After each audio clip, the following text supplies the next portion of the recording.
जब लग गुरु मिले न साचा, तब लग गुरु करो 10 पांचा। क्या गुरु बदल सकते हैं? क्या गुरु बदलने से पाप लगता है? अध्यात्म के इस मैदान में आखिर सही गुरु कौन?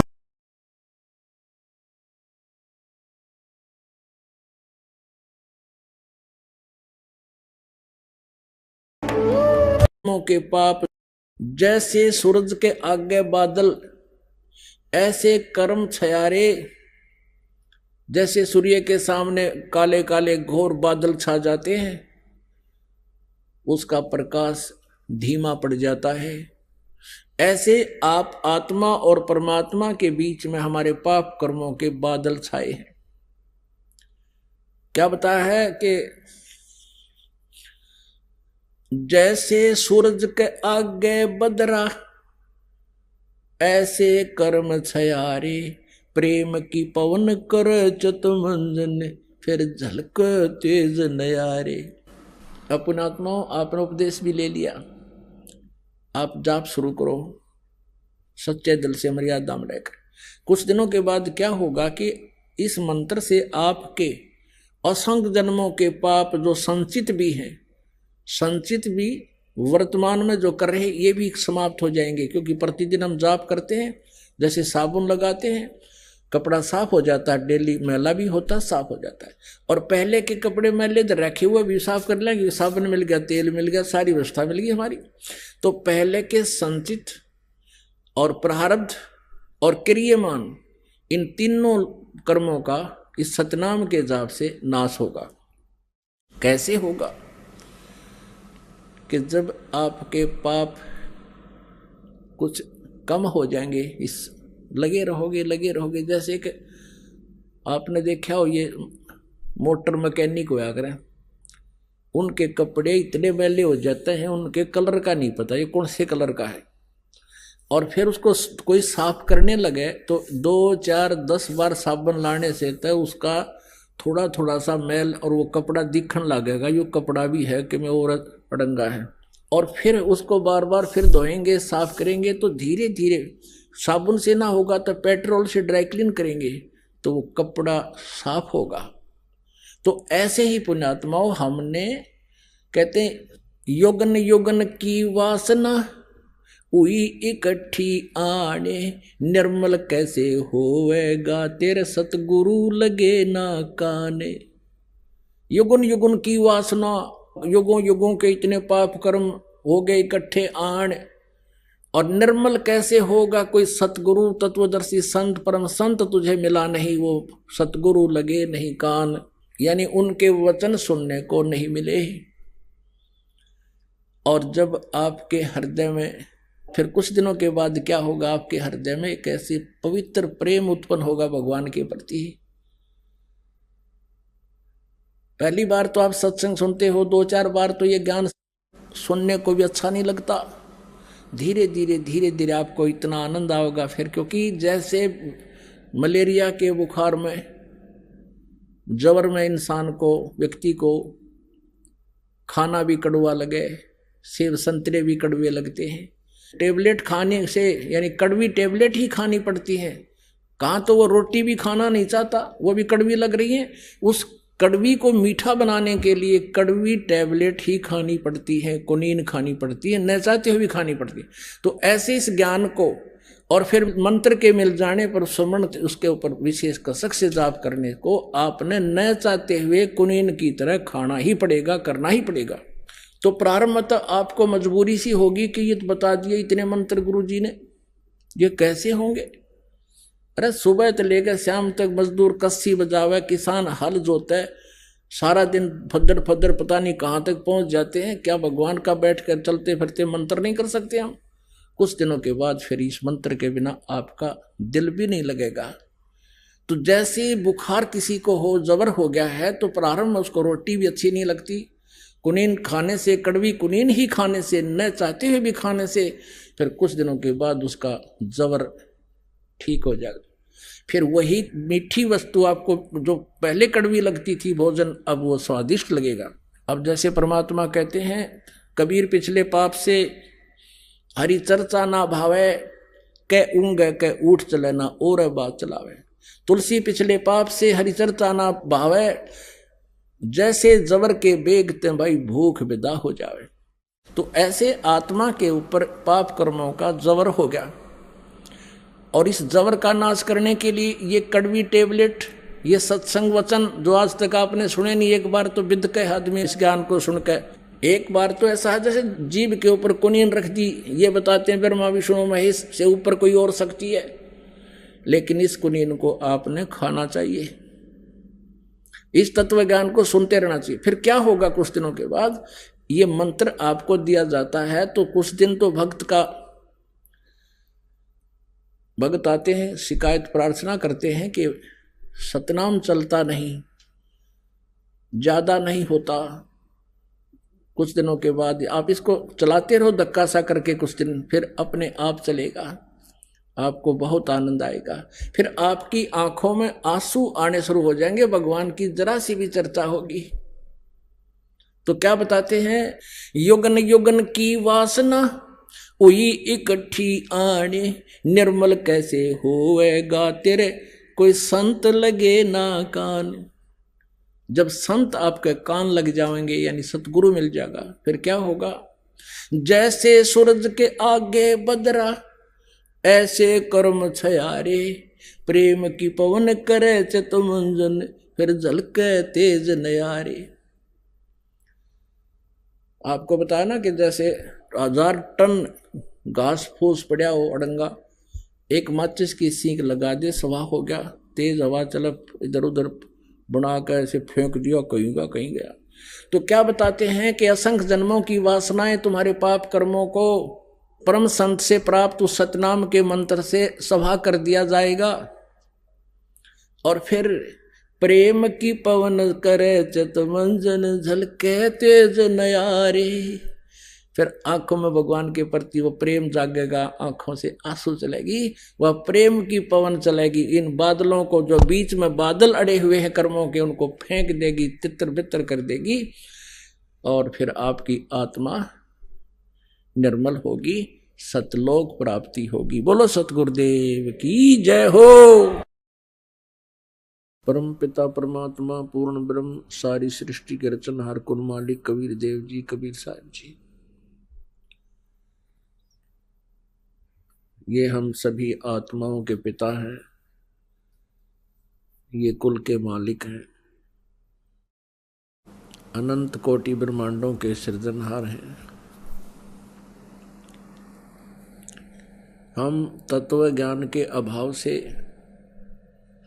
परमात्मा की परिभाषा से परिचित नहीं हो सके, और जिस कारण से आज हमने अपने अपने मत बना लिए, अपने अपने मजहब धर्म बना लिए, उसके विषय में परमात्मा कहते हैं, भाई कोई कहे मारा राम बड़ो है,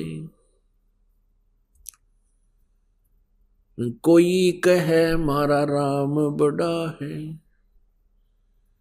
कोई कहे खुदाई रे, कोई कहे हमरा राम बड़ा है, कोई कहे खुदाई रे, कोई कहे ईसा मसीह बड़ा है, ये बाटा रहे लगाई रे, कोई कहे ईसा मसीह बड़ा है, ये बाटा रहे लगाई रे, कोई कहे हमारा राम बड़ा है। तत्व ज्ञान के अभाव से हम अपने अपने इष्ट को सुप्रीम मान रहे हैं, क्योंकि हम अपने ही सदग्रंथों से परिचित नहीं हैं। न तो पवित्र हिंदू धर्म के श्रद्धालु अपने पवित्र सदग्रंथों शास्त्रों जैसे पवित्र वेदों से, पवित्र श्रीमद् भगवत गीता से और पवित्र पुराणों से परिचित नहीं है। इसी प्रकार मुसलमान धर्म के पुण्य कर्मी प्राणी परमात्मा को ना पहचान कर पवित्र कुरान शरीफ में लिखे ज्ञान को ना समझकर अपने ही सदग्रंथों से वंचित हैं। ऐसे ही पवित्र बाइबल के अंदर परमात्मा का जो विधान लिखा है, परमात्मा की जो महिमा लिखी है, उससे पवित्र ईसाई धर्म की पुण्यात्माएं अपरिचित है। और इसी प्रकार पवित्र गुरु ग्रंथ साहिब के अंदर जो परमात्मा के विषय में यथार्थ जानकारी है, उससे सिख धर्म की पुण्यात्माएं अपरिचित है। इसी कारण से हम विभाजित हो गए। कोई हिंदू बन गया, कोई मुसलमान बन गया, कोई सिख बना, कोई ईसाई बन गया। हम किस लिए विभाजित हुए? परमात्मा पाने के लिए, आत्म कल्याण करवाने के लिए। जैसे पवित्र हिंदू धर्म की साधना से वंचित रह करके पवित्र सदग्रंथों का ज्ञान न होने से फिर सोचा कि शायद ईसाई धर्म से कुछ मिल जाए। बहुत से पुण्यकर्मी प्राणी ईसाई धर्म को भी स्वीकार कर चुके हैं। ईसाई धर्म से भी कुछ ना मिला तो फिर मुसलमान धर्म को भी अपना लिया। मुसलमान धर्म से भी जब नहीं संतुष्टि हुई तो सिख धर्म को भी अपनाया। हम ऐसे ही बढ़ते चले गए। हम लेकिन रहे वहीं के वहीं जहां से स्टार्ट हुए थे। कारण क्या रहा कि हम अपने सदग्रंथों को समझ नहीं सके। उदाहरण के लिए एक एग्जाम्पल आपको दिखाते हैं, प्रत्यक्ष प्रमाणित करते हैं। आज सत्संग के अंदर आप सुबह सुन रहे थे कि परमात्मा को कोई तो निराकार बताता है,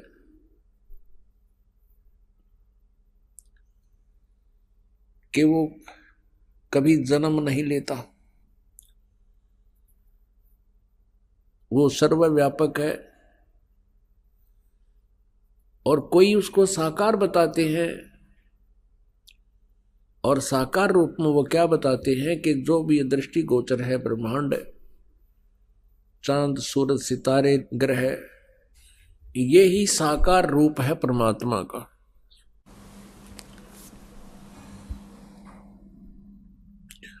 और इसी कारण से हम आज तक यही सिद्धांत बनाकर अपनी साधनाएं करते रहे। हम साकार मूर्ति रखते थे, भगवान विष्णु जी की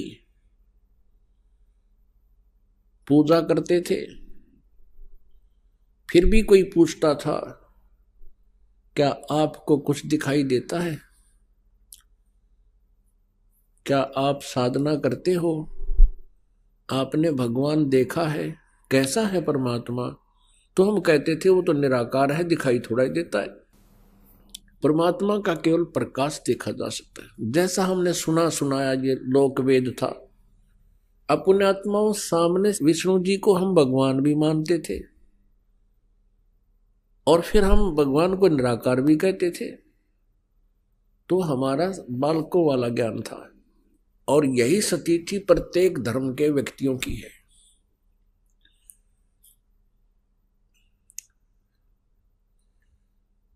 अब आपको बताते हैं परमात्मा कैसा है। परमात्मा परमेश्वर वो साकार है, नर आकार है, मनुष्य दृश्य है, और वो सतलोक में रहता है। सतलोक वो स्थान है जो कभी नाश नहीं होता। गीता जी अध्याय नंबर 18 के श्लोक नंबर 62 में उसी को शाश्वत स्थान कहा है, यानी सनातन परम था। और वहां जाने के बाद प्राणी का फिर कभी जन्म मृत्यु नहीं होता।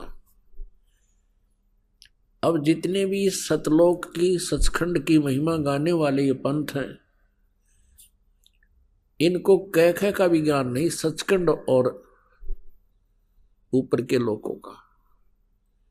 केवल सुना सुनाया ज्ञान परमात्मा कबीर जी की वाणी को उन्होंने रट रखा है।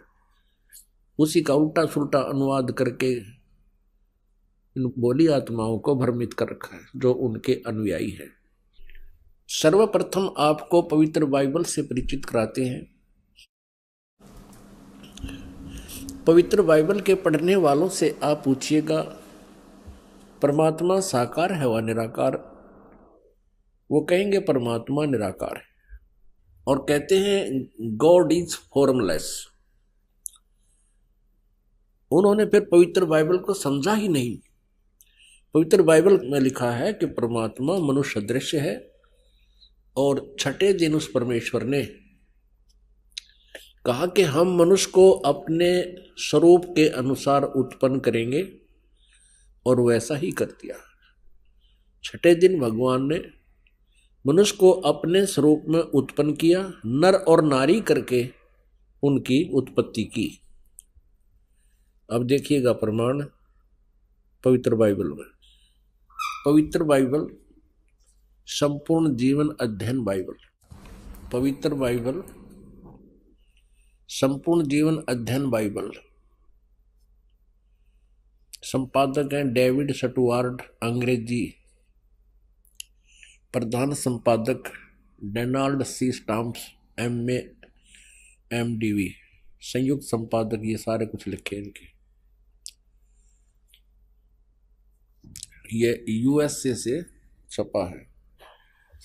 अब ये देखिएगा उत्पत्ति, जिसको इंग्लिश में अंग्रेजी में बोलते हैं ये जेनेसिस। आरंभ यहां होता है। आदि में परमेश्वर ने आकाश और पृथ्वी की सृष्टि की। पृथ्वी बेडौल और सुनसान पड़ी थी और गहरे जल के ऊपर अंधियारा था तथा परमात्मा का आत्मा जल के ऊपर मंडराता था। जब परमेश्वर ने कहा कि उजियाला हो तो उजियाला हो गया और परमेश्वर ने उजियाले को देखा कि अच्छा है और परमेश्वर ने उजियाले को अंधियारे से अलग किया और परमेश्वर ने उजियाले को दिन अंधियारे को रात कहा। सांझ हुई फिर भोर हुआ, भोर माने सुबह। इस प्रकार ये पहला दिन की रचना की प्रभु ने, परमात्मा ने, परमेश्वर ने। फिर परमेश्वर ने कहा कि जल के बीच एक ऐसा अंतर हो कि जल दो भाग हो जाए, तब ऐसा ही हो गया। तथा इस प्रकार सांझ हुई फिर भोर हुआ, ये दूसरा दिन हो गया। फिर तीसरे दिन कुछ और रचना की, सांझ हुई फिर भोर हुआ, फिर ये तीसरा दिन हो गया। ये फिर सांझ हुई फिर भोर हुआ, ये चौथा दिन हो गया। कुछ और रचना की परमात्मा ने, चौथा दिन हो गया। फिर ये प्रश्न नंबर 5 पे, तथा फिर और बहुत सी रचनाएं की परमेश्वर ने, तो सांझ हुई फिर भोर हुआ, इस प्रकार ये 5वां दिन हो गया। अब हम छठा दिन पढ़ेंगे।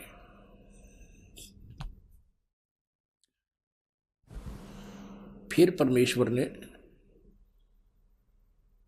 कहा कि हम मनुष्य को अपने स्वरूप के अनुसार अपनी समानता में बनाएं और वे समुद्र की मछलियों और आकाश के पक्षियों और घरेलू पशुओं और सारी पृथ्वी पर और सब रेंगने वाले जंतुओं पर जो पृथ्वी पर रेंगते हैं अधिकार रखें, यानी उनसे बुद्धिमान हो। तब परमेश्वर ने मनुष्य को अपने स्वरूप के अनुसार उत्पन्न किया।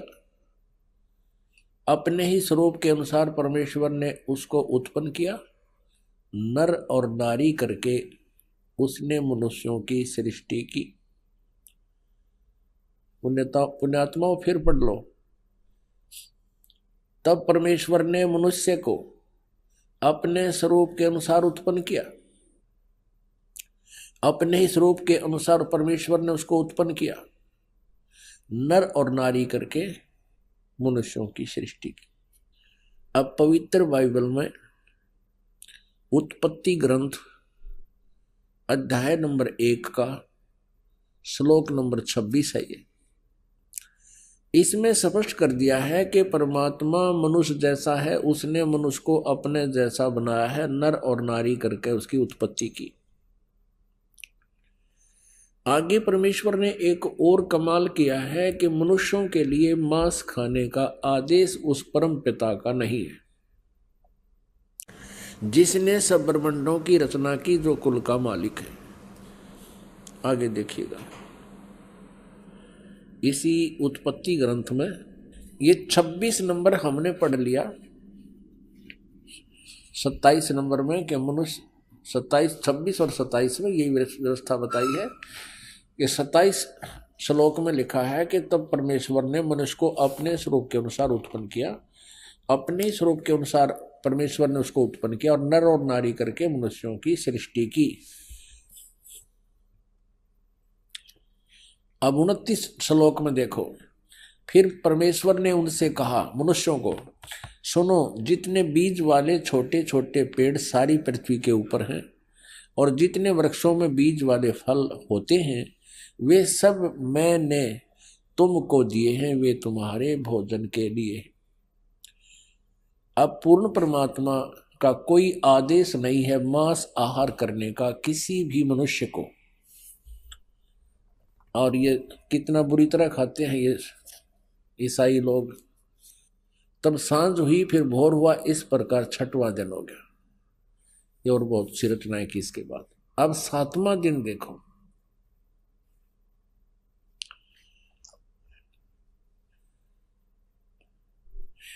यो आकाश और पृथ्वी और उनकी सारी सेना का बनाना समाप्त हो गया 6ठे दिन। और परमेश्वर ने अपना काम जिसे वह करता था 7वें दिन समाप्त किया और उसने अपने किए हुए सारे काम से 7वें दिन विश्राम किया। और परमेश्वर ने 7वें दिन को आशीष दिया, उसे पवित्र ठहराया, सृष्टि के सारी रचना के काम से विश्राम लिया। अब पवित्र बाइबल से बहुत सी रहस्य जो है सामने आएंगे।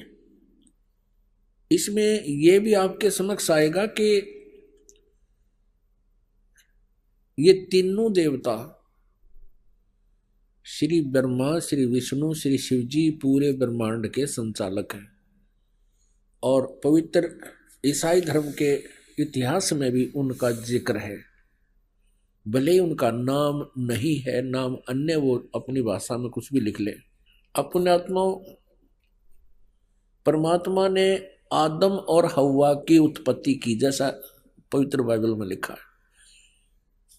और फिर मनुष्यों की रचना करके सारे जो कुछ भी यहाँ बनाने थे बना के, चांद सितारे पृथ्वी आदि। तो परमात्मा जो सर्व सृष्टि रचनहार है वो तो विश्राम कर लिया, उसने ऊपर तख्त पर चला गया। उसके पश्चात यहाँ इस काल भगवान ने बागडोर संभाल ली, ब्रह्म ने, जो श्री ब्रह्मा, श्री विष्णु, श्री शिव जी के पिताजी हैं। तो इसमें ये प्रमाण दिखाते हैं कि क्या लिखा है कि आदम और हव्वा, आदम व्यक्ति का नाम है और हव्वा उसकी पत्नी है, उन दोनों को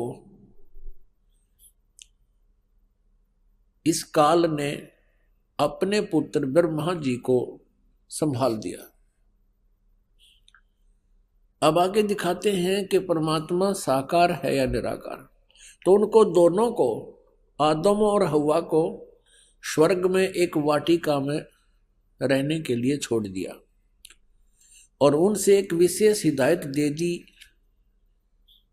भगवान ने, यहाँ के भगवान ने, कि तुमने इस वाटिका के अंदर और किसी भी वृक्ष का फल तुम खा सकते हो, लेकिन बीच में लगे हुए पेड़ों के फल को नहीं खाना, क्योंकि तुम खाओगे तो मर जाओगे। इसमें लिखा कि फिर उस दिनों के बाद एक सर्प आया। उस सर्प ने उनसे पूछा, आदम और हव्वा से कहा कि आप ये बीच वाले पेड़ के फल क्यों नहीं खा रहे हो? तो हव्वा ने सर्प से बताया कि हमारे को भगवान ने मना किया है और कहा कि तुम यदि बीच वाले फल खा लोगे पेड़ों के तो तुम्हारी मृत्यु हो जाएगी। तो सर्प ने कहा कि नहीं, ऐसा नहीं होगा, ये भगवान तुम्हें बहका रहा है, तुम नहीं मरोगे, बल्कि तुम्हें अच्छे और बुरे का ज्ञान हो जाएगा इसके फल खाने से। इसलिए भगवान तुम्हें धोखे में रखे हुए हैं कि कहीं तुम इस बीच वाले फल को, वृक्षों के फल को खा के अपने अस्तित्व को समझ सके, वो नहीं चाहता। अब हव्वा ने उस बीच वाले वृक्ष के फल को तोड़ा, आप भी खाया, अपने पति से भी खिला दिया। उस समय वो दोनों नंगे थे और उनकी ऐसी बुद्धि थी कि उनको शर्म नहीं आ रही थी एक दूसरे से। उस फल के खाने से उनको एहसास हुआ कि हमने ऐसे नहीं रहना चाहिए। तो उन्होंने अंजीर के पत्ते होते हैं बड़े बड़े, उन पत्तों को तोड़ा और अपने पर्दे पर बांध लिया। लिखा इसमें पवित्र बाइबल में कि शाम के समय भगवान आया वाटिका में टहलने के लिए और उसने आवाज लगाया कि आदम और हव्वा तुम कहाँ हो। भगवान को देखकर उनकी आहट पाकर के वो छुप गए वृक्षों के बीच में और कहने लगे कि हम यहां बैठे हैं, हमें आपसे शर्म आ रही है क्योंकि हम नंगे हैं। तो भगवान ने कहा कि तुमने बीच वाले पेड़ों के फल को खा लिया। उन्होंने कहा कि हाँ, हमने बीच वाले पेड़ के फलों को खा लिया, जिस कारण से हमें अब एक दूसरे से शर्म आने लगी। इस बात से वह भगवान नाराज हुआ और उसने कहा कि तुमको किसने बताया ये पेड़ों के फल खाने को। हव्वा ने कहा कि सर्प ने बताया, सांप ने। अपने आत्मा हमने अपने मतलब की बातें लेनी है। ये तो बहुत बड़े सदग्रंथ हैं, ये तो एक वन है, आध्यात्मिक वन। और आध्यात्मिक वन से हमने जो जड़ी चाहिए अपने रोग निवारण के लिए उतनी ही निकाल लेंगे, बाकी ठीक है, बाग हरा भरा पड़ा ही रखा ही है। आपको ये और दिखाते हैं कि भगवान वाटिका में टहल रहा था और ये भी दिखाते हैं पवित्र बाइबल में कि उसने कहा कि अब इस बीच वाले फल के पेड़ के फल को खाने से ये इंसान बुद्धिमान हो गया है और कहीं ऐसा ना हो कि जीवन के वृक्ष वाले फल को भी ना खा ले और फिर ये अमर हो जावे। इसलिए उसको वाटिका से निकाल दिया उनको और उनके चमड़े के कपड़े बनवाए भगवान ने। तो भगवान निराकार की तरह गया। कहाँ से हुआ निराकार, ये कहाँ से लाए ये थ्योरी, ये सिद्धांत, ये देखिएगा। ये हम पढ़ रहे हैं पवित्र बाइबल और जेनेसिस 3 यानी 3रा अध्याय, मनुष्य का पतन, पृष्ठ नंबर 9 पे। यहोवा परमेश्वर ने जितने बनेले पशु बनाए थे उन सब में सर्प धूर्त था। उसने स्त्री से कहा, क्या सच है कि परमेश्वर ने कहा है तुम इस वाटिका के किसी वृक्ष का फल न खाना? स्त्री ने सर्प से कहा, इस वाटिका के वृक्षों के फल हम खा सकते हैं, पर जो वृक्ष वाटिका के बीच में है इसके फल के विषय में परमेश्वर ने कहा है कि न तो तुम उसको खाना और न उसको छूना, नहीं तो मर जाओगे। तब सर्प ने स्त्री से कहा, तुम निश्चय न मरोगे, वरन परमेश्वर आप जानता है कि जिस दिन तुम उसका फल खाओगे उसी दिन तुम्हारी आंखें खुल जाएंगी और तुम भले बुरे का ज्ञान पाकर परमेश्वर के तुल्य हो जाओगे। अतः जब स्त्री ने देखा कि उस वृक्ष का फल खाने के लिए अच्छा है और देखने में मन भाऊ और बुद्धि देने के लिए चाहने योग्य भी है, तब उसने उसमें से तोड़कर खाया और अपने पति को भी दिया, उसने भी खाया। तब उन दोनों की आंखें खुल गई और उनको मालूम हुआ कि वे नंगे हैं, इसलिए उन्होंने अंजीर के पत्ते जोड़ तोड़कर लंगोट बना लिए। तब यहोवा परमेश्वर, जो कि दिन के ठंडे समय यानी शाम को या सुबह वाटिका में फिरता था, अब देखो, तब यहोवा परमेश्वर, यानी ये यहोवा कहो से परमेश्वर को, जो कि दिन के ठंडे समय वाटिका में फिरता था, घूमया करता था। का शब्द उनको सुनाई दिया, उसके पैरों की आवाज सुनाई दी। तब आदम और उसकी पत्नी वाटिका के वृक्षों के बीच में छुप गई। वृक्षों के बीच यूहा परमेश्वर से छिप गए। तब यूहा परमेश्वर ने पुकार कर आदम से पूछा, तू कहाँ है? जिस भगवान ने न्योय नहीं बेरा आदम कित है, तो बताओ परमात्मा है या नहीं, ये भी शंका होगी हमें। तब यूहा परमेश्वर ने पुकार कर आदम से पूछा, तू कहाँ है? उसने कहा, मैं तेरे शब्द बारी में सुनकर डर गया, क्योंकि मैं नंगा था इसलिए छिप गया। अब उसने कहा, किसने? यूहा परमेश्वर ने कहा कि किसने तुझे बताया कि तू नंगा है? जिस वृक्ष का फल खाने को मैंने तुझे मना किया, क्या तूने उसका फल खा लिया? आदम ने कहा, जिस स्त्री को तूने मेरे संग रहने को दिया है, उसी ने उस वृक्ष का फल मुझे दिया और मैंने खाया। तब यूहा परमेश्वर ने स्त्री से कहा कि तूने यह क्या किया है? स्त्री ने कहा कि सर्प ने मुझे बहका दिया, तब मैंने खाया। प्रश्न नंबर 10 पर आप देखेंगे, उत्पत्ति ग्रंथ अध्याय 3 और 4 आप पढ़ रहे हो, अभी 3 चल रहा है। इसमें क्या लिखा कि आदम ने अपनी पत्नी का नाम हव्वा रखा, क्योंकि जितने मनुष्य जीवित हैं उन सब की आदि माता वही है।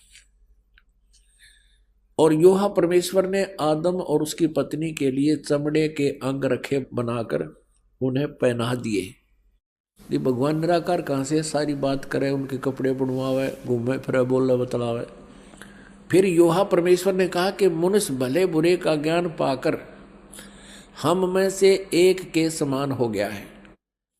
अब भगवान एक से अनेक हो गए। फिर यूहा परमेश्वर ने कहा कि मनुष्य भले बुरे का ज्ञान पाकर हम में से एक के समान हो गया है। इससे सिद्ध है ये भगवान इस सतर के एक से अधिक है। इसलिए अब ऐसा ना हो कि वह हाथ बढ़ाकर जीवन के वृक्ष का फल तोड़ के खा ले और वो सदा जीवित रहे। एक और प्रमाण दिखाते हैं इसी पवित्र बाइबल में, ये देखिएगा। ये प्रश्न नंबर 11 पर भी यही समर्थन है। ये उत्पत्ति ग्रंथ है, 4-5 अध्याय हम चल रहे हैं। अब 5वां अध्याय में भी यही स्पष्ट किया, स्टार्ट में आदम से नूह तक का इसमें जिक्र है, विवरण है। आदम की वंशावली यह है कि जब परमेश्वर ने मनुष्य की सृष्टि की तब अपने ही स्वरूप में उसको बनाया। अब डबल दूसरी बार फिर यहाँ पर प्रमाणित कर दिया कि परमेश्वर ने मनुष्य की सृष्टि की तब अपने ही स्वरूप के में उसको बनाया। उसने नर और नारी करके मनुष्य की सृष्टि की और उन्हें आशीष दी और उनकी सृष्टि के दिन उसका नाम आदम रखा। अब स्पष्ट हो गया, 2 बार फिर कह दिया। अब आगे दिखाते हैं, ये भी दिखाते हैं कि ये 3 हैं जो इनको कंट्रोल करते हैं। किसको? ईसाई धर्म को। ये देखिएगा, वो 3 है, 3 का भी प्रमाण आपको देते हैं। ये देखिएगा, ये है 24 पृष्ठ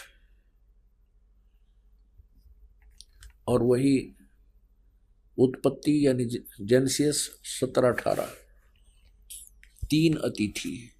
अब्राहम ममरे के बांज वृक्षों के बीच कड़ी धूप के समय तंबू के द्वार पर बैठा हुआ था अब्राहम। तब यूहा ने उसे दर्शन दिया। उसने आंखें उठाकर दृष्टि की तो क्या देखा कि 3 पुरुष उसके सामने खड़े हैं। ये तीनों ब्रह्मा विष्णु महेश।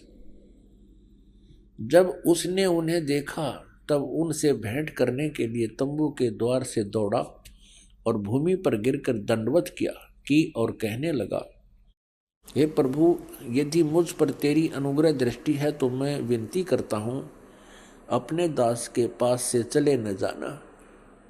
मैं थोड़ा सा जल लाता हूँ और आप अपने पांव धोकर इस वृक्ष के नीचे विश्राम करें। फिर मैं एक टुकड़ा रोटी ले आऊं और उसे आप अपने अपने जीव के से को तृप्त करें, तब उसके पश्चात आगे बढ़ें। क्योंकि आप अपने दास के पास इसलिए पधारे हैं। उन्होंने कहा जैसा तू कहता है वैसा कर। अब देखो पुण्यात्मा, इस पवित्र बाइबल ने ये सिद्ध कर दिया कि परमात्मा मनुष्य सदृश्य है, वो साकार है, मनुष्य जैसा है, क्योंकि उसने मनुष्यों की सृष्टि अपने स्वरूप के अनुसार की है। दूसरा कंसेप्ट ये क्लियर कर दिया कि 7वें दिन तख्त पर जा बैठा, उसने विश्राम किया। उसके बाद इस काल के हाथ में बागडोर आ गई, ब्रह्म के हाथ में, और इसने अपने तीनों पुत्रों को ये बागडोर संभाल रखी है, श्री ब्रह्मा, श्री विष्णु, श्री शिव जी को। आपने ये भी देख लिया कि भगवान किसी दृष्टिकोण से भी निराकार नहीं है, वो साकार है। पूर्ण परमात्मा भी साकार है जिसने सारे ब्रह्मांडों की रचना की, और आगे ये देवता भी साकार है जो वाटिका में घूम रहा है, उनसे बातें कर रहा है, उन आदम और हवा के कपड़े सिलवा रहा है। और फिर अब्राहम नाम के एक महापुरुष हुए हैं इसी ईसाई धर्म में, ईसा जी से पूर्व की बातें हैं, आदम जी के बाद की बातें। तो उसने देखा कि 3 भगवान खड़े सामने, उनको दंडवत प्रणाम किया। तो परमात्मा निराकार कहां से रहा, ये कहां से लाई ये सिद्धांत? ये था लोकवेद। लोकवेद वो होता है जो दंत कथा होती है, जो सदग्रंथों के विपरीत होता है, उसको लोकवेद कहते हैं। अब आप जी को दिखाते हैं पवित्र कुरान शरीफ में। आप किसी भी मुसलमान धर्म के श्रद्धालु से पूछिएगा कि अल्लाह कैसा है, वो कहते अल्लाह तो बेचून है। बेचून में निराकार है। अब कबीर साहब कहते हैं खोजत खोजत था किया, अंत कहा बेचून, कि जिस तरीके से ये परमात्मा को खोज रहे हैं वैसे वो मिल नहीं सकता, और खोजते खोजते थक गए तो अंत में कह दिया वो निराकार है, दिखाई देता नहीं। और उसी लोकवेद को सभी समाज में प्रवेश कर दिया। अब देखिए पवित्र कुरान शरीफ में परमात्मा साकार है, मनुष्य सदृश्य है, और पवित्र कुरान शरीफ का जो ज्ञान देने वाला अल्लाह है, जिस अल्लाह ने पवित्र कुरान शरीफ का ज्ञान दिया वो मुसलमान धर्म का फाइनल गॉड है। अब वो अंतिम भगवान है कि वो पूर्ण परमात्मा मानते हैं कि वो ही समर्थ शक्ति है जिसने कुरान शरीफ का ज्ञान हजरत मोहम्मद जी को दिया। अब दिखाएंगे कि वो ही कुरान शरीफ के ज्ञान देने वाला अल्लाह कहता है कि और एक सुप्रीम गॉड है और उसका ज्ञान मैं भी नहीं रखता, यानी कुरान शरीफ के ज्ञान देने वाला अल्लाह भी उस पूर्ण परमात्मा के ज्ञान से अपरिचित है। उसके लिए ऑप्शन छोड़ दिया है कि किसी बाखबर से पूछो। इसी प्रकार पवित्र श्रीमद् भगवत गीता अध्याय नंबर 4 के श्लोक नंबर 34 में कहा है, गीता ज्ञान देने वाला अल्लाह भी वही है और कुरान शरीफ का ज्ञान देने वाला अल्लाह भी वही है। अब पवित्र श्रीमद् भगवत गीता जी अध्याय नंबर 4 के श्लोक 34 में कहा है, अर्जुन उस तत्व ज्ञान को जो परमेश्वर ने स्वयं आकर अपने मुखारविंद से बोला है, चौथे अध्याय के 32वें श्लोक में जिसके विषय में कहा है, उस सच्चिदानंद घनम की वाणी को, यानी उस तत्व ज्ञान को तू तत्वदर्शी संतों के पास जाकर समझ। उनको दंडवत प्रणाम करने से, सरलता पूर्वक प्रसन्न करने से वह तत्वदर्शी संत तुझे उस परमात्म तत्व का ज्ञान बताएंगे। इससे सिद्ध है कि पवित्र गीता जी का ज्ञान देने वाला वो भगवान भी अपरिचित है उस कंप्लीट स्पिरिचुअल नॉलेज से और उस परम अक्षर ब्रह्म से, पूर्ण परमात्मा से। अब देखिएगा पवित्र कुरान शरीफ, देखिएगा पवित्र कुरान शरीफ, इसके विषय में लिखा है कि यह वह इलामी किताब है जिसमें कोई संदेह की गुंजाइश नहीं। भाव ये है कहने का कि इसमें जो लिखा है हमें पूर्ण रूप से मान्य है।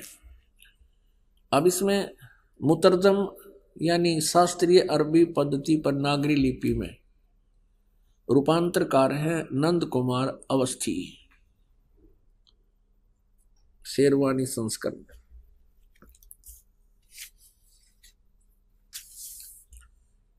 ये भी वही प्रकरण है।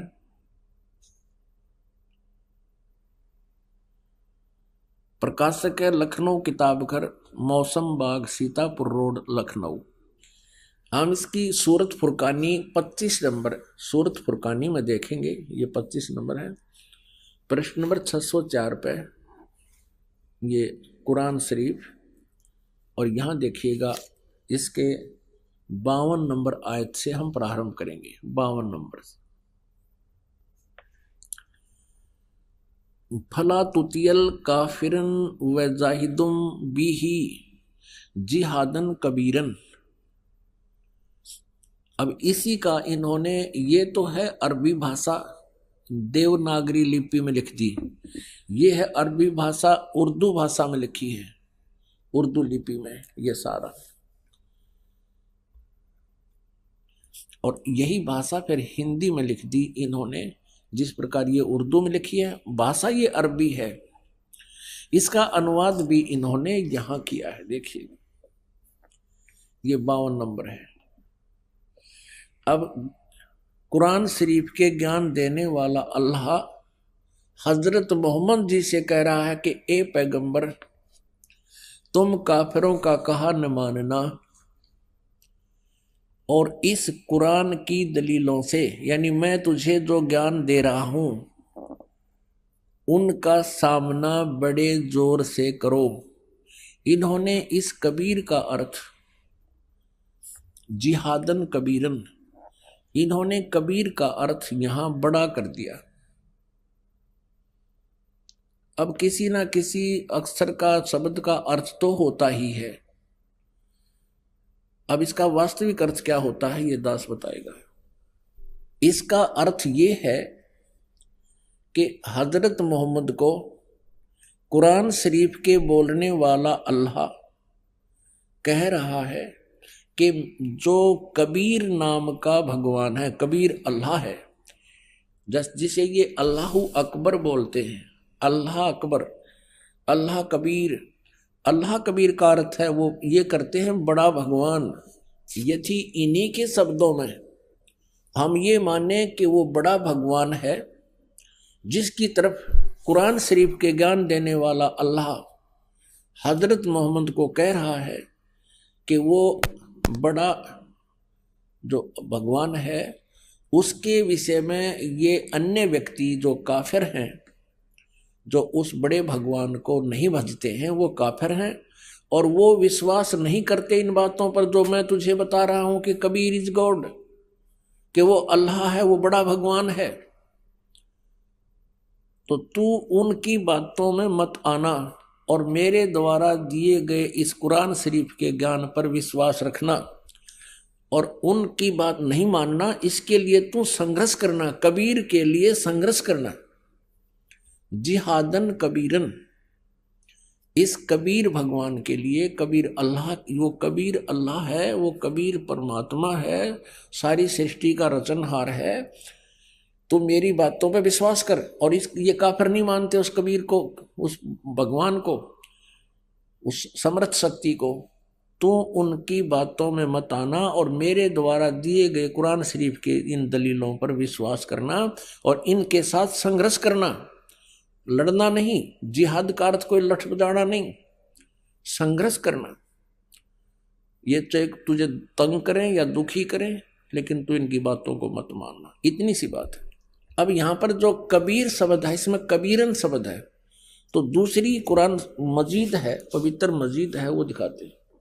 ये पवित्र कुरान मजीद और कुरान शरीफ के और नाम का अंतर है, जो के तो अक्सर हैं, मतलब लाइन पंक्ति का भी अंतर नहीं है, फिर भी इससे बहुत कुछ कंसेप्ट क्लियर होगा। देखिएगा, यह है पवित्र कुरान मजीद, प्रकाशक है आसिफ बुक डिपो, 422 मटिया महल, जामा मस्जिद, दिल्ली 6। कुरान मजीद हिंदी मुतरजम मा अरबी मतन, तर्जुमा मौलाना फतेह मोहम्मद खान साहिब जालंधरी, तसही मौलाना अब्दुल मजीद सरवर साहिब, प्रकाशक है Farid book depot private limited, नई दिल्ली। यह है सूरत फुरकानी जो की त्यों, सूरत फुरकानी 25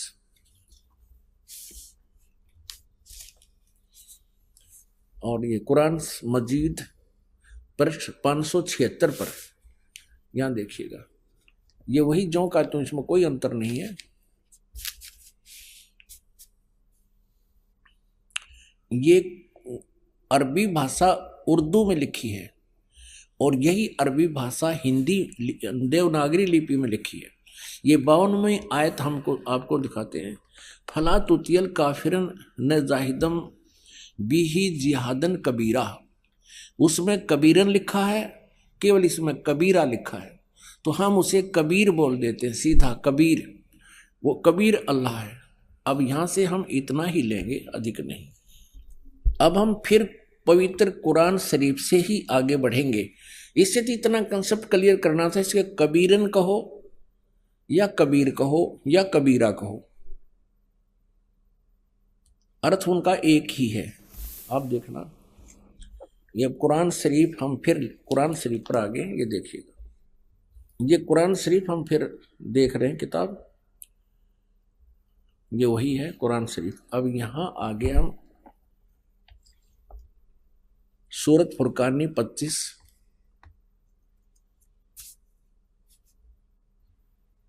पृष्ठ नंबर 604 पे, और ये वही है नीचे 52वीं आयत। इसमें कबीरन लिखा है, उसमें कबीरा लिखा है स्पष्ट। फला तुतियल काफिरन व जाहिदुम बिही जिहादन कबीरन, ये 52 नंबर आयत है। इसका अनुवाद बहुत अच्छा किया इन्होंने। एक पैगंबर तू काफिरों का कहा न मानना, और इस कुरान की दलीलों से, यानी मैं जो तुझे ज्ञान दे रहा हूं, उनका सामना बड़े जोर से करो। अब इसका अर्थ यह है कि वो कबीर नामक परमात्मा है और ये काफिर नहीं मानते इस कबीर इज गॉड, और तो भी उनकी बात मत मानना, संघर्ष करना इसके लिए। और ये अब देखना 53, 54, 55, 56, 57, 58, 59 आयत में कितना क्लियर किया है, ये देखिएगा। ये 607 पृष्ठ पे है। हमने 52 नंबर आयत पढ़ ली है, अब 53 पढ़ेंगे। और वही है वो कबीर नामक अल्लाह, वही है जिसने 2 दरियाओं को मिला चलाया, एक का पानी मीठा प्यास बुझाने वाला और एक का खारी कड़वा, और दोनों के एक आड़ और मजबूत रोक बना दी। अब 54 पढ़ेंगे, ये 53 पूरी होगी।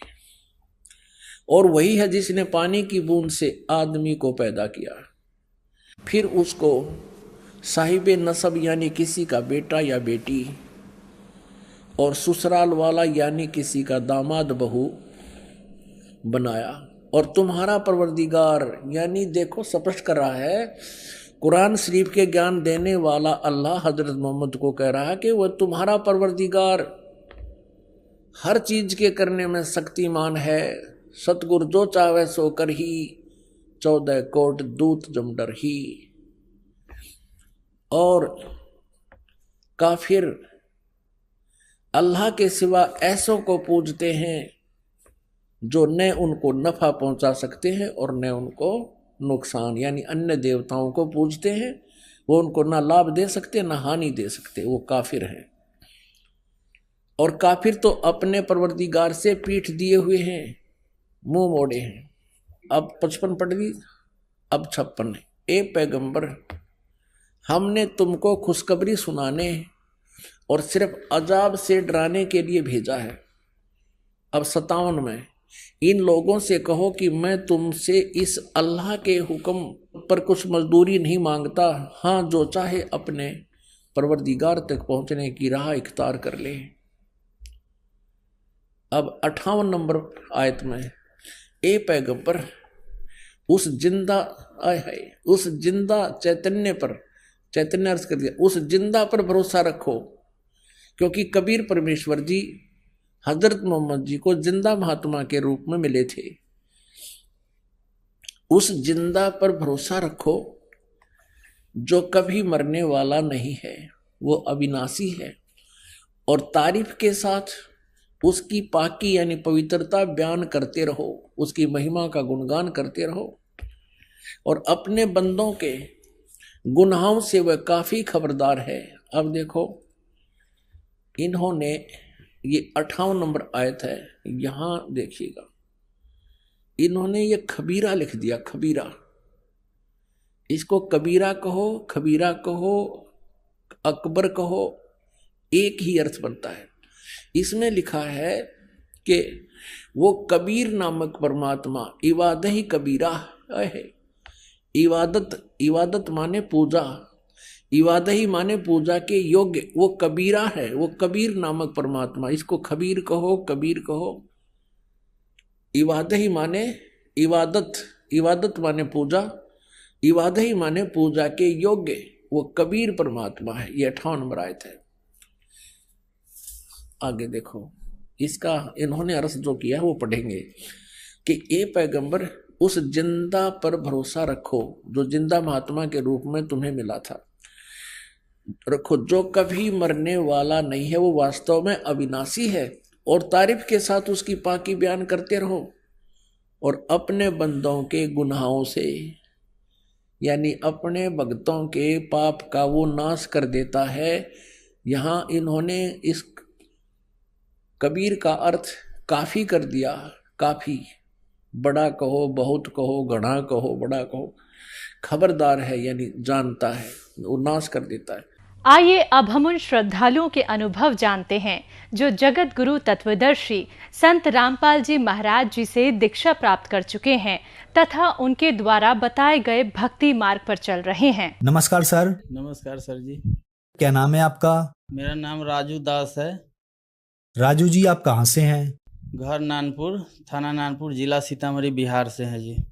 राजू जी, संत रामपाल जी महाराज से नाम दीक्षा आपने कब ली? सर जी ऐसा है, जो 2014 में मैं 7वां महीना में नाम लिया। राजू जी, आपने क्या क्या भक्ति साधनाएं की? सर जी मैं सतपाल जी महाराज का 5-6 साल भक्ति किया, बहुत दिन। फिर करते करते ना मुझे परेशानी आने लगा, बवासीर की बीमारी हो गई। मैं दवाई खाते खाते तंग था। मैं सोचा करता था कि भक्ति भी कर रहे हैं, फिर भी हमें दुख है, दुख ठीक क्यों नहीं होता है। मैं पैसे का भी सेवा किया करता था और शरीर रूप से भी सेवा किया करता था महात्मा जी सबका, समझे। फिर भी हमको आसान नहीं होता था। फिर मन में होता था कि ये भक्ति करते हैं फिर भी मुझे आराम नहीं। तो मैं सोचा कि दवाई खाते खाते बवासीर से मैं तंग था, सोचा करता था कि दवाई खा के मर जाऊंगा।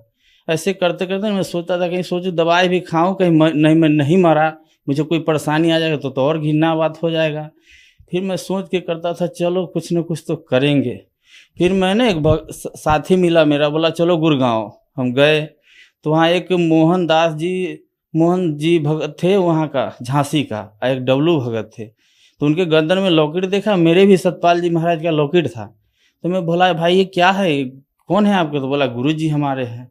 हम बोले ये भी संत जी है, चलो चाय पी के आते हैं, हम भी मिस्त्री आप भी मिस्त्री। तो गए, उनका शांत स्वभाव देखा और वो चाय पिए। फिर उसने बोला भगत जी, हम बोले जी सर जी हमको दवाई लेके आना है गुड़गांव से, जो मैं जाऊँ 5 बज गया जी, आधा घंटा लगा चले आएंगे। बोला आपको क्या है? हम लोग बवासीर है। बोला भक्ति भी करते हो और दुख भी है। ओके है भाई, कैसा आदमी है? संत रामपाल जी महाराज जी को जो शिष्य था मोहनदास जी, तो भाई चलेंगे गुरु जी के पास। अब वो सतपाल जी महाराज जी ने आशीर्वाद नहीं देते थे। वो बोला जो गुरु जी से आशीर्वाद लेना होगा तब ठीक होगा, पहले नाम दीक्षा लेना पड़ेगा। हमने कहा अच्छा आशीर्वाद देते हैं? संत रामपाल जी महाराज जी ने बोला संत रामपाल जी महाराज जी जब आशीर्वाद देंगे ना आपको, कैसा भी दुख ठीक हो जाता है। हमने कहा भैया सही बात। और नशा पत्ती भी बहुत में करते थे, बीड़ी शराब ये सब, बीड़ी सिगरेट सब। तो हम बोला सब छूट जाएगा। हमने कहा ऐसा छूट जाएगा ना तब मैं चलने के लिए तैयार हूँ। बोला चलो। मैं वहाँ सतलोक आश्रम बरवाला गए, संत रामपाल जी महाराज जी के आश्रम में। तो वहाँ जाकर नाम दीक्षा लिए। राजू जी, अब आप लाभ के बारे में बताएं। संत रामपाल जी महाराज से नाम दीक्षा लेने के बाद आपको क्या क्या लाभ मिले? सर जी लाभ तो इतने है जो क्या बताऊं, लेकिन सबसे पहले तो मेरा बवासीर का बीमारी ठीक हो गया और कमाई में मन नहीं लगता था। ज़्यादा ऊँच मिस्त्री का काम करता, ज़्यादा ऊँच चढ़ने का हिम्मत नहीं होता था। मैं नाम लेते ही आया तो मैं 3 मंजिल पर चढ़ गया। वो सब मेरा हिम्मत बढ़ा और भक्ति करने का जो मंत्र मिला ना, उससे मैं मंत्र किया तो मेरे को शरीर हल्का हो गया। तो मैं सोचा जब जरूर, और बवासीर मेरे को चल ही रहा था, 1 हफ्ता करते करते मेरा बवासीर भी खत्म हो गया और मन लगने लगा भक्ति में। उसके बाद मालिक की दया से धीरे धीरे सब लाभ होने लगे। फिर गांव में आए तो और भी लाभ हुए। फिर मेरा शादी जो हुए थे तो 3 लड़की हो गया था, लड़का था नहीं। ये भी परेशानी थी, सब गांव के लोग ना उठपटांग बोलते थे, माँ बाप भी ऐसे सोचते थे कि इसको नहीं है, तो बड़ी परेशानी होती थी। तो मैं विनती किया करता था कि हे भगवान, अगर भगवान है तो मुझे भी एक लड़का दे देते जो मेरा भी पड़ोसी से सुनना नहीं पड़ता। लेकिन मालिक की ऐसे दया हुआ, और अर्जी भी किया करता था। अर्जी करते करते मालिक की दया से मुझे एक लड़का भी हो गया। फिर लड़का हो गया, फिर लड़का भी अब भगत, मेरी घरवाले भी नाम ले लिया है गुरुजी से, और मेरा लड़का भी ले लिया है और मैं भक्ति करता हूँ। ठीक है। और छोटा मोटा लाभ तो सर जी होते ही रहता है। मिस्त्री का काम करता हूँ। 1-2 बार ना भाड़ा भी टूट गया, घर वाले भी उस पर चढ़े हुए थे, उसको भाड़ा टूटा तो मैं ऐसे खड़ा हो गया, गिरा। और सबसे पहले बात, मेरे पास मकान नहीं था। एक मेरे चाचा जी हैं, वो राजपूत परिवार से, तो बराबर कहते थे कि राजू घर बनाया कर, तेरे पास घर की कमी है। हम कहे हाँ चाचा घर की कमी है, लेकिन क्या करूँ, मेरे पास जुगाड़ नहीं है। तो वो कहते थे कि बनाना पड़ेगा। मेरे पिताजी को बार बार कहते थे घर बनाइए, घर बनाइए। वो कहते थे बनाएंगे, ज़मीन में लफड़ा हो जाता है तो बनाएंगे। फिर ऐसा चमत्कार हुआ, उन्होंने गुरु जी से प्रार्थना की, मालिक हम तो घर में रहते हैं, मेरे माता पिता दूसरे को छत पर सोता है। बड़ी चिंता हुई। मैं मन में से प्रार्थना किया करता था, मालिक मेरे को ऐसा करो जी सब घर बन जाए, सब सुख में रहे तो हम भी रहेंगे। फिर ऐसा हुआ गुरु जी की दया से चमत्कार, मेरे पिताजी भी बोला कि घर बनाना है, घर बनाना। मालिक से अर्जी किए थे, घर भी 4 रूम बना लिए। 4 रूम बना लिए तो 2-3 साल रहना उसमें माँ बाप मेरे रहने लगे बगैर प्लस्तर का ही। फिर मैं सोचा कि मेरे ज़िंदगी में ना प्लस्तर नहीं हो पाएगी। फिर गुरुजी के ऐसा चमत्कार हुआ इसी दिसंबर में भगत जी, कि घर का जो देखिएगा प्लस्तर व्लस्तर सब कर दिए, टेंट पेंट सब हो गया। देख के लोग जो भी जाता है रास्ते से एक जगह देखता है कि बढ़िया पेंट है और मकान है, डिजाइन है। सब परमात्मा के दया, संत रामपाल जी महाराज जी के दया से ही हुआ है भगत। और नशा में भांग गांजा ये सब बहुत पिया करता था, और मेरा पेशा ही था। किधर भी जब संत रामपाल जी महाराज जी से जुड़े ना तो सब छूट गया। सतपाल जी में मैं जिधर भी जाता था गांव में, मुझे लोग कहते थे, जब काम से भी जाता तो कहता है सब नशे करने जाता है, गांजा पीने जाता है या भांग खाने जाता है, यही लोग कहते थे। आज भी कई बार ना धोखा से लोग को कहा जाता है, लेकिन आज वो कहने वाले नहीं है, क्योंकि मालिक के संत रामपाल जी परमात्मा का ऐसा ज्ञान है। जब मैं नाम लिया, नशा एकदम छू मंतर हो गया। यहाँ तक तम्बाकू तक छूते भी नहीं है, बीड़ी को दूर से ही बदबू हो जाती है, कोई लोग पीता है तो। इतनी शक्ति है परमात्मा संत रामपाल जी महाराज जी में। राजू जी, संत रामपाल जी महाराज से नाम दीक्षा लेने के बाद आपको बहुत सारे लाभ मिले। जो दर्शक आज आपको टीवी पर देख रहे हैं और वो भी संत रामपाल जी महाराज से नाम दीक्षा लेना चाहते हैं तो कैसे ले सकते हैं? सर जी ऐसा है, आज तो परमात्मा ने रजा बकस रखी है। बहुत चैनल पर सत्संग आता है, भगत आत्मा देख सकते हैं, और अपना उसमें पीले पट्टी चलती, उस पर फ़ोन नंबर भी है। अपने जिस क्षेत्र में वहाँ पर नामदान केंद्र है, पूछ के अपना जा सकते हैं और नाम दीक्षा ले सकते हैं परमात्मा संत रामपाल जी महाराज जी से। धन्यवाद सर। सत्संग।